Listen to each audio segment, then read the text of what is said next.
नमस्कार, मेरा नाम है विवेक श्रीवास्तव और वक्त है मोदी फैक्टर का। मगर इस वक्त की एक बड़ी खबर आ रही है, वो पहले जानिए। जन विश्वास पर निकले बिहार के पूर्व डिप्टी सीएम और आरजेडी के नेता तेजस्वी यादव ने एबीपी न्यूज पर एक्सक्लूसिव इंटरव्यू दिया है। सरकार छोड़ने के बाद पहले इंटरव्यू में तेजस्वी ने एक बड़ा बयान भी दिया है। उन्होंने कहा है कि 17 महीने में अपना एजेंडा लागू किया।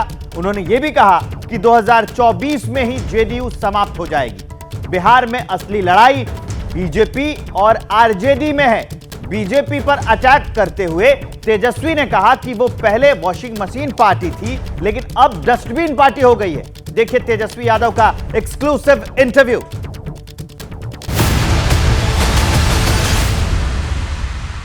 तेजस्वी यादव जन आशीर्वाद यात्रा पर निकले हैं और उन्होंने आज पहली 3 सभाओं में ये कहा कि जनता से कहा कि आप इंश्योरेंस हैं हमारा और आप इंश्योरेंस दीजिए, यानी अगले 5 साल का मौका। और मेरे साथ एक्सक्लूसिव बातचीत करने के लिए तेजस्वी हैं उसी रथ में जिस रथ से वो सवार होकर निकले हैं जनता के बीच।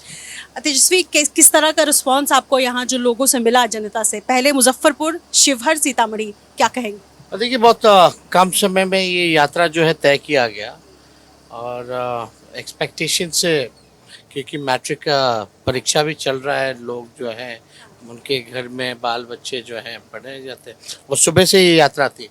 फिर भी इतनी बड़ी संख्या में लोगों का आना एक चीज़ दिखाता है कि लोगों को विश्वास है और जो विश्वास जताया है उस और जो 17 महीने में हम लोगों ने काम किया है तो लोगों को अच्छा लगा है। और जो फिलहाल के जो राजनीतिक घटनाएं जो हुई हैं बिहार में, मतलब एक ही चीज़ कई बार रिपीट कर दी गई है, तो लोग इस चीज़ से परेशान हैं। लोग चाहते हैं कि स्टेबल गवर्नमेंट मिले, कि कोई किसी को अगर मैंडेट मिला है तो वो 5 साल सरकार चलाए और जिसको मैंडेट दिया है उसके साथ जो है सरकार चलाए। लेकिन फिलहाल के दिनों में आप देखें तो मुख्यमंत्री जी ने 9 बार शपथ लिया और ये तो ऐसा कहीं नहीं होगा कि एक टर्म में 3 बार शपथ ले लिया हो।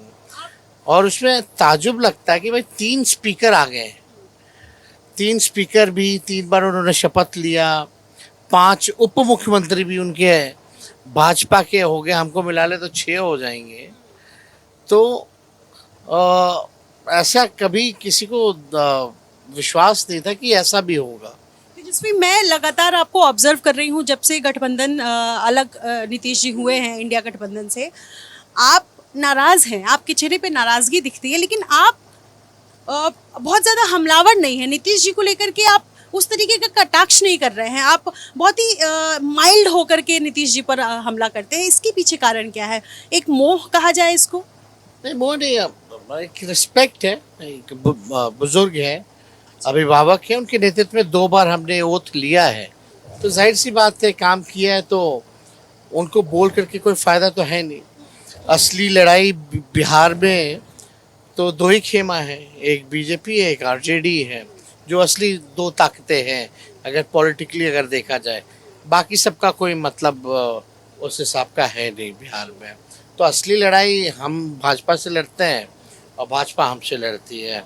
और नीतीश जी की जहाँ तक बात है, ठीक है, अब तो कितना दिन ऐसा चलता रहेगा, अब ज़्यादा दिन चलने वाला नहीं। और हमने कहा है कि जनता दल यूनाइटेड का कोई भविष्य नहीं है और 2024 में आप देखिएगा ये पार्टी जो है समाप्त हो जाएगी। लेकिन जब अचानक से उन्होंने गठबंधन से अलग होने का फैसला किया नीतीश जी ने, चूंकि ये घटनाक्रम बिल्कुल तेजी से बदला और चूंकि मैं आपसे पहली बार बातचीत कर रही हूँ उसके बाद, क्या तेजस्वी यादव को इस बात का बुरा लगा कि जब सब कुछ ठीक था अचानक वो बदल जाते? आप हर उस मीटिंग में उनके साथ थे इंडिया गठबंधन की, चाहे वो दिल्ली में हुई हो, पटना में हुई हो या बाकी जगहों पर हुई हो।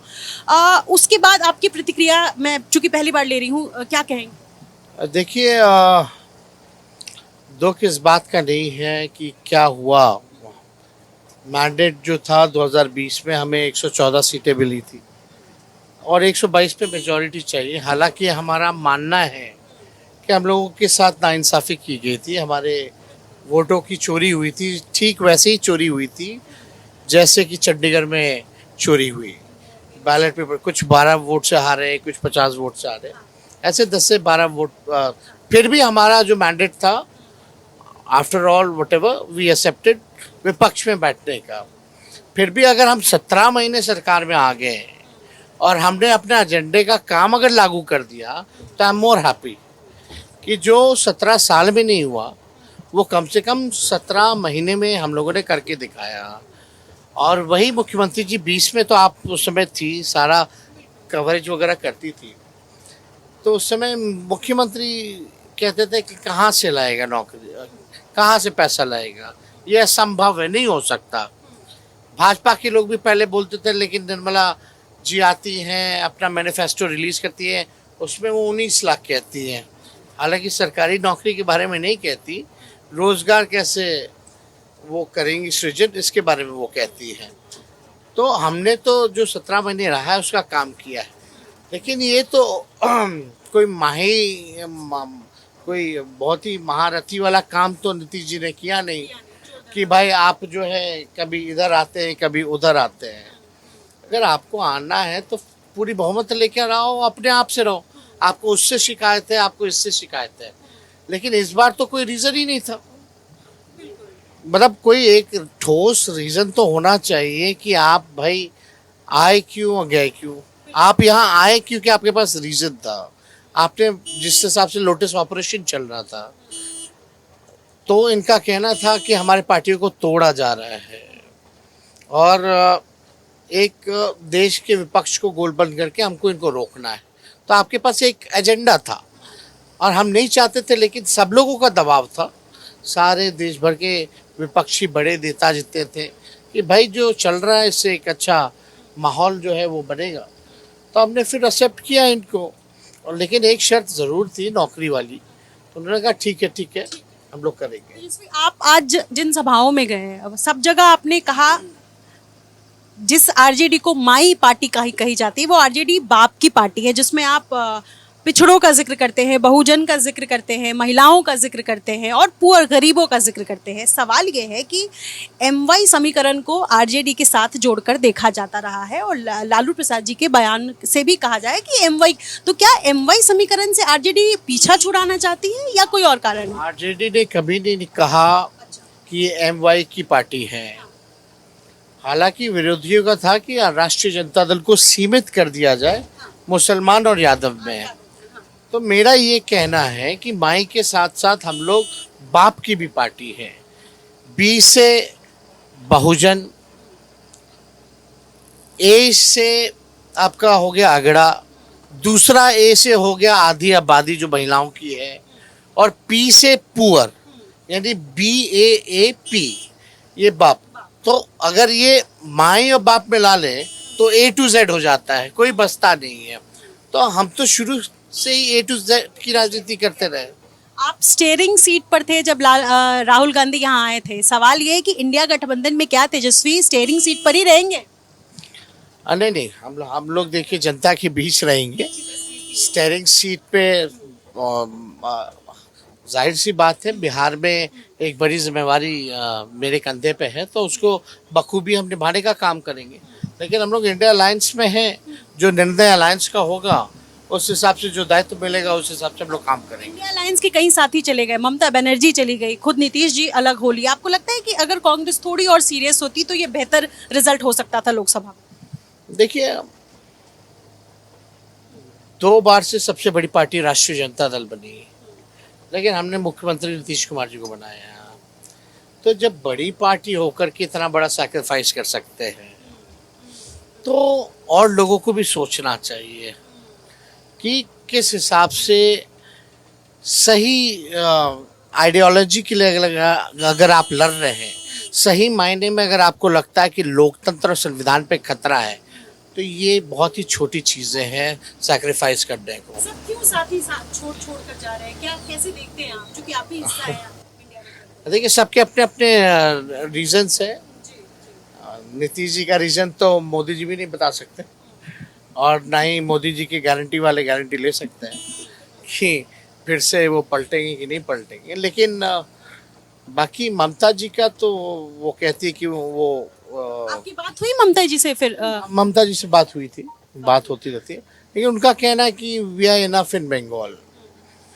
बट अच्छा होता कि सब साथ रहते हैं और लड़ते हैं। बेहतर रिजल्ट होता आपको लगता है? अब बेहतर रिजल्ट होता, अब साथ हम लोग आए हैं, बैठे हैं, तो साथ रहना चाहिए।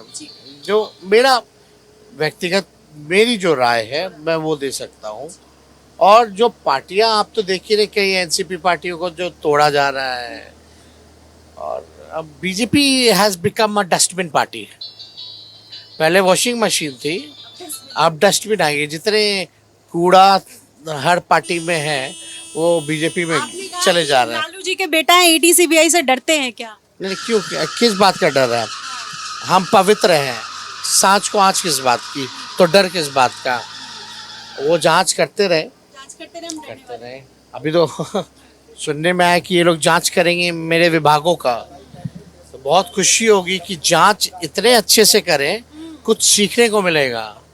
उनको सीखने को मिलेगा कि रोजगार कैसे दिया जाता है। आपका कॉल वॉल तो फोन वोन तो नहीं सर्विलांस पे रखा गया? और वो तो रहता ही है, उसमें अच्छा। कोई बड़ी बात नहीं है। वो है ही।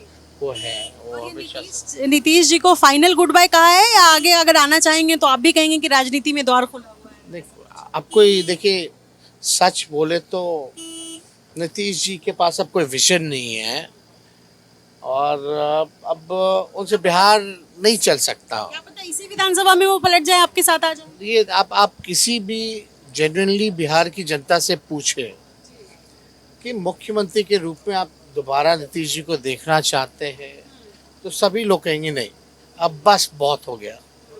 तो कोई लोग चाहता नहीं है। अब आधा तो हम तो नीतीश जी जब कुछ पहले नौकरी नहीं दे पा रहे थे, तो 17 महीने में असंभव को हमने संभव किया है। कुछ उस तरह की मदद चाहिए होगी तो जरूर दे सकते हैं। चलते चलते एक आखिरी सवाल है। नंद किशोर यादव का आपने पैर छुआ था विधानसभा में, आप इज्जत देते हैं, हालांकि वो विपक्षी पार्टी से है। क्या मोदी जी आपके सामने आ जाएंगे तो आपका रिएक्शन इसी तरीके से होगा? एक लालू जी के एक बहुत ही सभ्य शालीन बेटे के तौर पर क्या रिएक्शन होगा? नंद किशोर जी हमारे पिता के समय से ही छात्र राजनीति से ही, आंदोलन से लोग जुड़े हुए लोग रहे हैं। हमेशा से हमारा जो है मान सम्मान रहा है।